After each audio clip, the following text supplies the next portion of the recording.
cari rappresentanti del Canton Ticino, esteemed colleagues, ladies and gentlemen. I don't have much to add. You did a fantastic job explaining what we are doing, and I'm very impressed. And this is one thing I have to say which makes it nice to work in Switzerland, that we have leaders in the country that actually understand their job and let us do our job. And so now I will explain what we have been doing the last maybe 8 or 9 years since we started this endeavor. We would like Alps to be understood as a research infrastructure and not a computer. We've seen this many times about computers. We focus on the research infrastructure, and this is because our mission is to develop and operate a high-performance computing and data research infrastructure that supports world-class science in Switzerland. That's the mission. The data part was added in 2015 in a peer review that we had at the time. And I've seen Roman Boutelier. He's here in the audience somewhere. He was the vice president for personnel and infrastructure, or kind of the translation into English. And he, while we were being reviewed for creating BitStein and the first beta-scale system in Switzerland, and then the most powerful, to some measures, supercomputer in Europe, we were reviewed for that accomplishment, but he gave the review team a charge and made them sweat, and they made me sweat. And it really challenged us, and I can say thank you for this challenge. Roman, yeah, now I see him. Because it really took us to the next level. And so how do we think about the research infrastructure?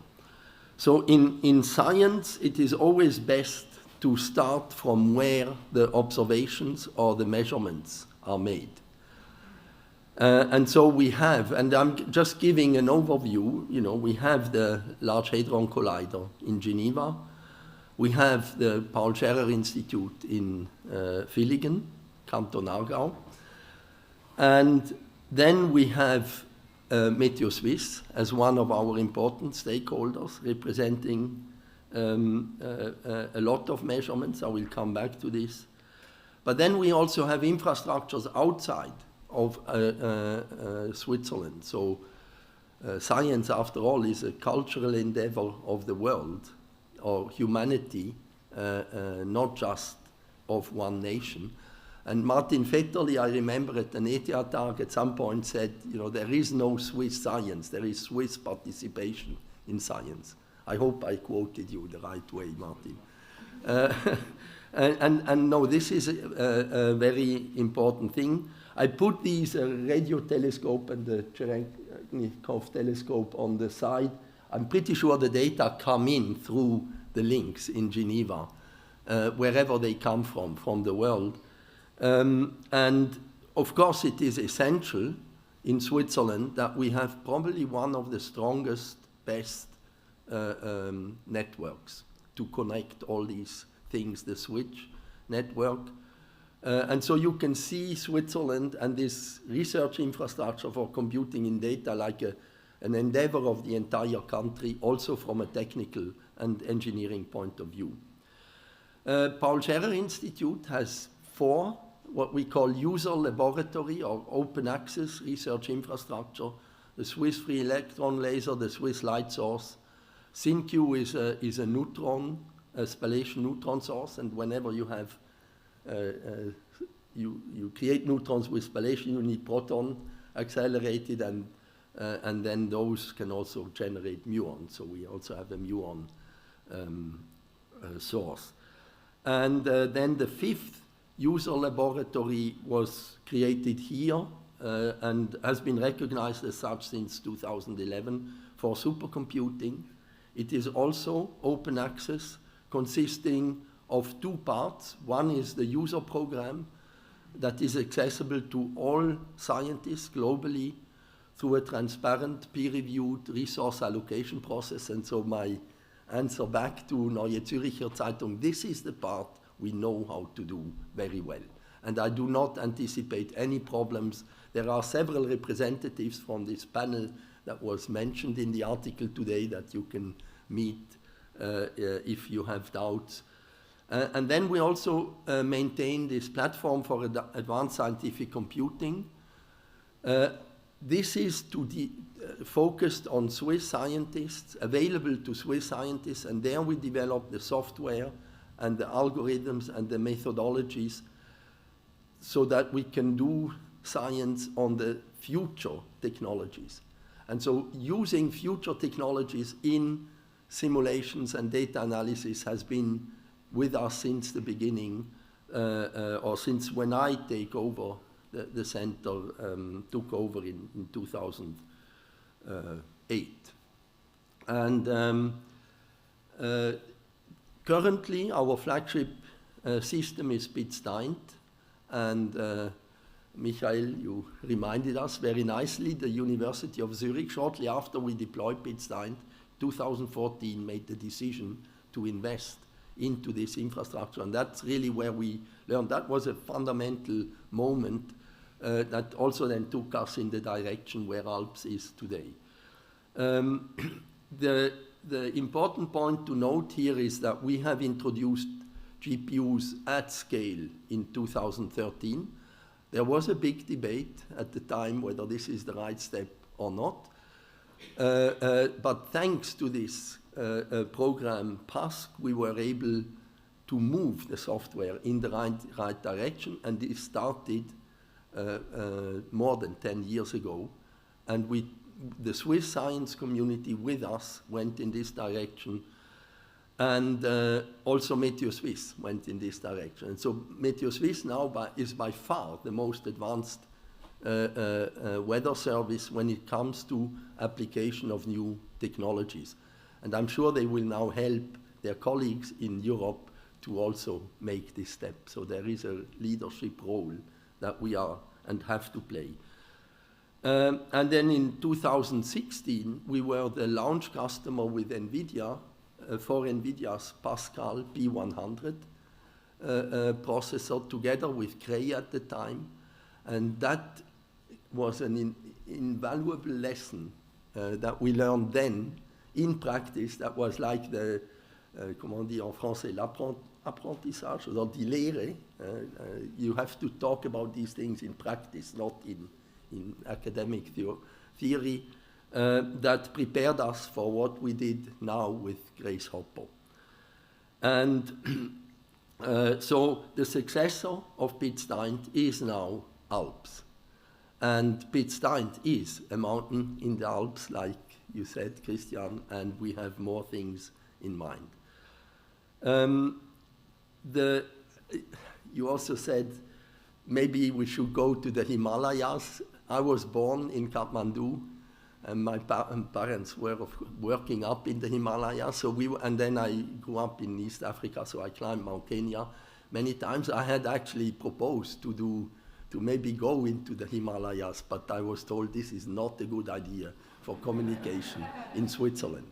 But there is one thing I have to say. Alps we are very proud in Switzerland to be in the Alps, but the Alps are European, and we should also remember that. And I'm very glad to hear that we are working with Europe to rejoin Horizon Europe and Digital Europe. So things are really going in the right direction, and I think the choice of name was good. Okay, so there is on the compute side, it's relatively, I would say, straightforward. On the digitalization and data side in science, things are a little bit more complex. And this has to, in principle in science, natural sciences, we know what data and experiments and so mean. We also know how to agree on the quality and a common objective reality, and that's what we call facts. But we scientists are human beings, just like everybody else, so we are social creatures, and we participate, and when we are confused, we participate in things, or we don't know yet, we participate in discussions that sometimes can be very tense. And so when it comes to data, big data analytics, open research data, European data infrastructure, European Open Science Cloud, etc., you hear a lot of things. You hear a lot of people thinking and making proposals, and things don't match up. And it can be confusing, so you can pull your hairs out. But in this social discourse, the right ideas emerge over time, and we just have to be patient and not put too much pressure. And so things like this fair data, findable, accessible, interoperable, and reusable, which is not easy technically, particularly the I and the R, but there I think we're going in the right direction. And when we, in EOS, replace cloud with commons, then things made suddenly a lot of sense. So I thank Karel Luyben for this contribution there. And then things like EOS Portal and EOS Nodes become less relevant, and we're on the right thought. So I tried to say this is the essence of developing science in the digital age.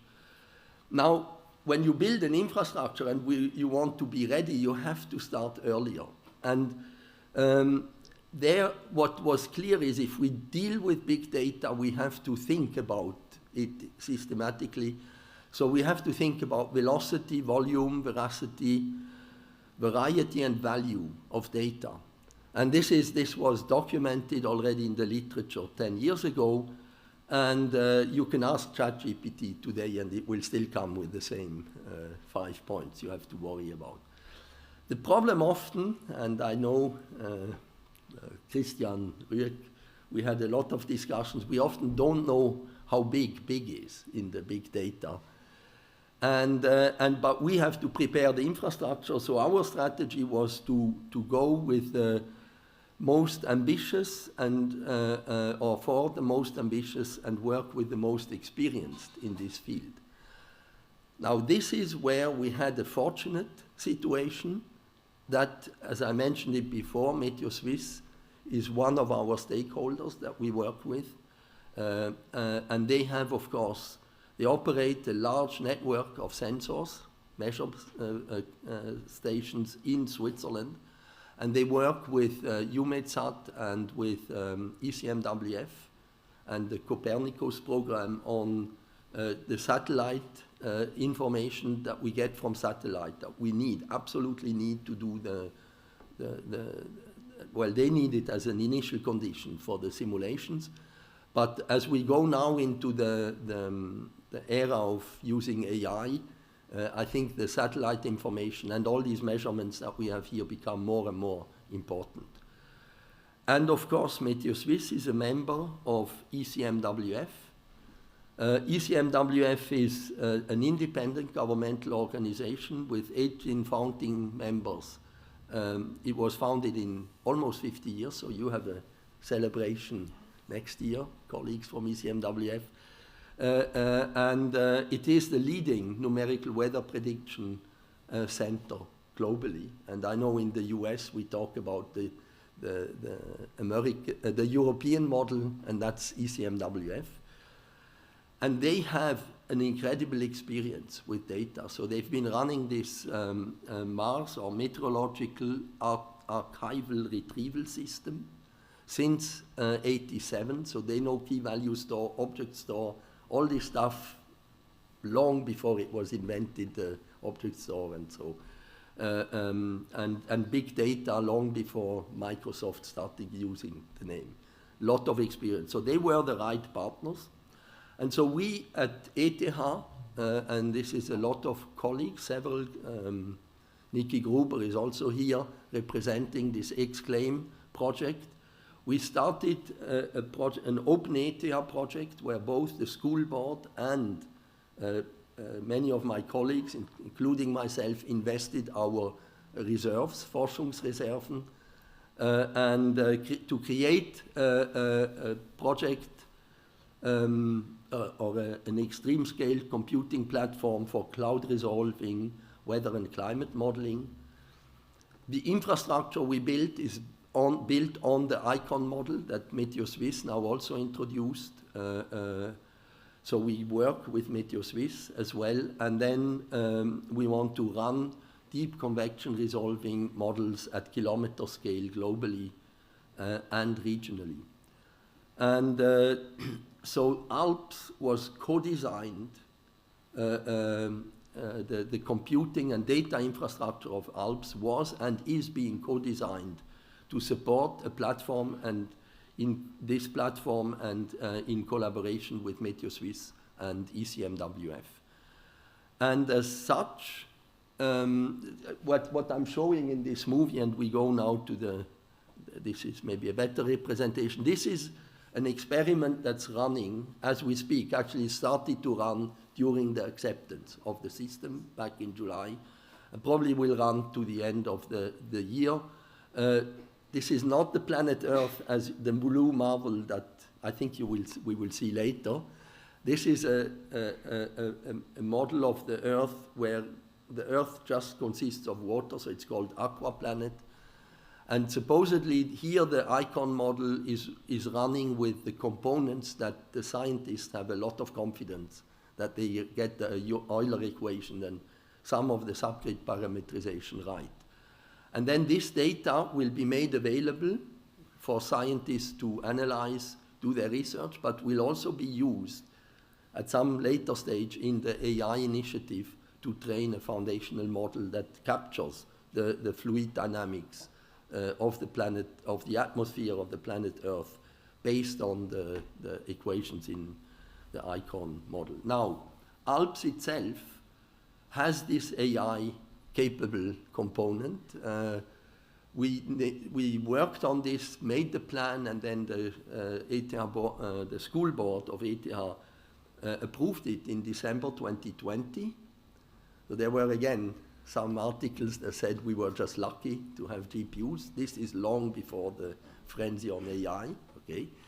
And then in spring, around March or April, I think I made a fortunate decision to work with HPE and NVIDIA on a communication of this. And I remember Ian and I, we were debating the whole night how we call this, because he said the fastest or most capable AI supercomputer. Supercomputer is a scientific research instrument according the most capable HPC system at any given time, and HPC is scientific computing, at least in my definition. So we were debating. But what I tried to show here, this discussion was going on 3-4 years ago, and NVIDIA has been planning this for a long time. It didn't just drop out of the sky, okay? And it was not luck, it was clear planning and thinking and strategy. And the result is Grace Hopper, this what they call a super chip. You can call it a module. It is, I would say, a marvel of the technology today. It has around, if you ask ChatGPT, 140 billion transistors. I talked to some NVIDIA engineers and they say it's probably a bit more, 160 or 180. You can tell us maybe Ian later. It is really kind of mind-boggling when you look at how much logic and how much is in these small processors. This board is maybe a bit bigger than the iPhone. And then 8 of these boards go in on a blade, and they have individually somewhere between 500 and 700 watts, so they have to be cooled, liquid cooled. And these blades you will see later when you go up. We have a few, I think, that are